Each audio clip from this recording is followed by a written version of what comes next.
Assalamualaikum warahmatullahi wabarakatuh. Sebelumnya kami ucapkan terima kasih kepada Bapak Suprihanto Sasugiarto, SEIMH selaku dosen pengampu mata kuliah fikih muamalah dan juga teman-teman yang berbahagia.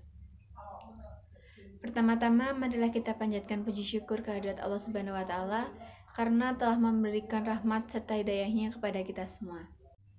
Kami dari kelompok 11 yang beranggotakan saya, Lailita Kusmaning Wahyudi dengan NIM 214040032 yang bertugas sebagai moderator dan juga pemateri 3, Nola Erlinda dengan NIM 214040033 yang bertugas sebagai pemateri 2, dan Nuryatin Fihiyah dengan NIM 214040030 yang bertugas sebagai pemateri pertama. Pada video kali ini kami dari kelompok 11 akan menjelaskan mengenai tas'ir dan ihtikar. Untuk materi yang pertama akan dijelaskan oleh rekan saya yaitu Nuryatin Fikhiyah.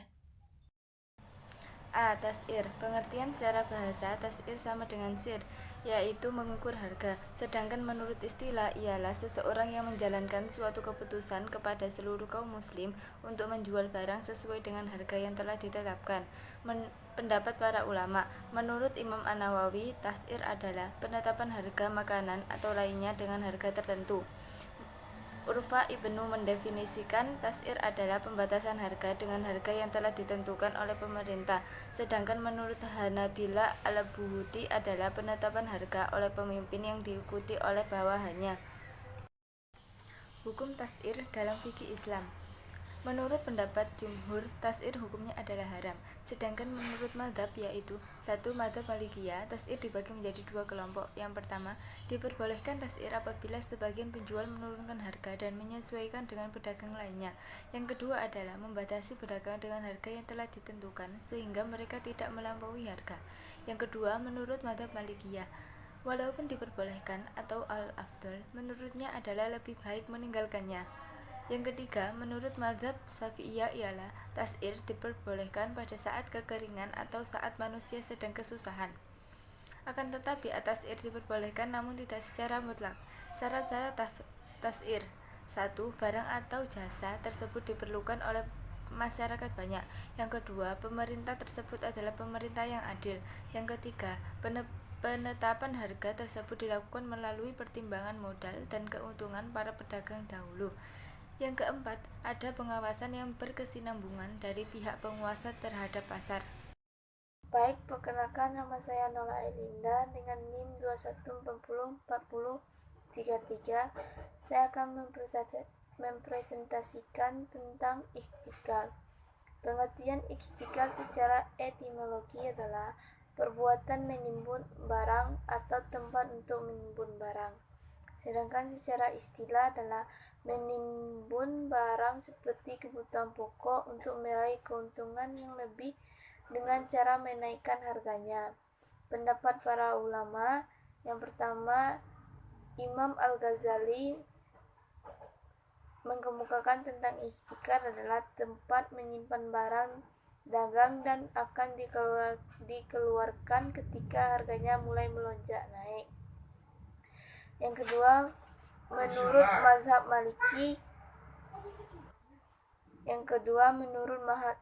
Maliki ialah penyimpan barang yang akan merusak pasar. Sedangkan menurut Adi Warman Harim, ihtikar adalah monopolis yang mana mengambil keuntungan di atas keuntungan normal. Yang selanjutnya, hukum ihtikar. Pendapat para ulama, menurut mazhab Maliki, ihtikar hukumnya haram mutlak. Hal ini didasarkan adanya sabda Rasulullah SAW yang artinya, barang siapa yang menimbun barang maka akhirnya akan mendapatkan dosa. Menimbun barang yang diharamkan menurut ulama fikih yaitu barang yang ditimbun melebihi kebutuhannya dan keluarganya selama setahun penuh. Menimbun untuk dijual ketika harganya naik. Menurut mazhab Hanafi, ihtikar hukumnya makruh tahrim. Yang selanjutnya, menurut mazhab Syafi'i, ihtikar hukumnya haram sebab sudah jelas tertulis dalam Al-Quran bahwasanya menimbun barang itu haram. Yang terakhir, menurut mazhab Hambali, ihtikar juga diharamkan sebab akan terjadinya mudarat yang besar. Untuk materi berikutnya yaitu kriteria ihtikar dalam Islam. Menurut para ulama, yang dimaksud dengan ihtikar yang haram terdapat beberapa kriteria. Yang pertama, barang yang ditimbun kelebihan. Batas waktu untuk menimbun ialah 1 tahun penuh yang cukup untuk keperluan keluarganya. Yang kedua, orang yang mengeluarkan barang yang ditimbunnya ketika harga melonjak tinggi. Yang ketiga, menimbun barang ketika barang tersebut langka dan kemudian dikeluarkan dengan harga yang sangat mahal. Hal ini dianggap menimbun karena membuat orang lain kesusahan. Dari ketiga syarat di atas dapat disimpulkan bahwa boleh menimbun barang untuk keperluannya dan keperluan keluarganya selama 1 tahun penuh. Hal ini diperbolehkan karena merupakan tindakan yang wajar untuk menghindari kesulitan ekonomi pada saat pancekik tiba. Sekian presentasi dari kelompok kami. Apabila ada salah kata, kami mohon maaf yang sebesar-besarnya. Akhir kata, wabillahi taufiq wal hidayah. Wassalamualaikum warahmatullahi wabarakatuh.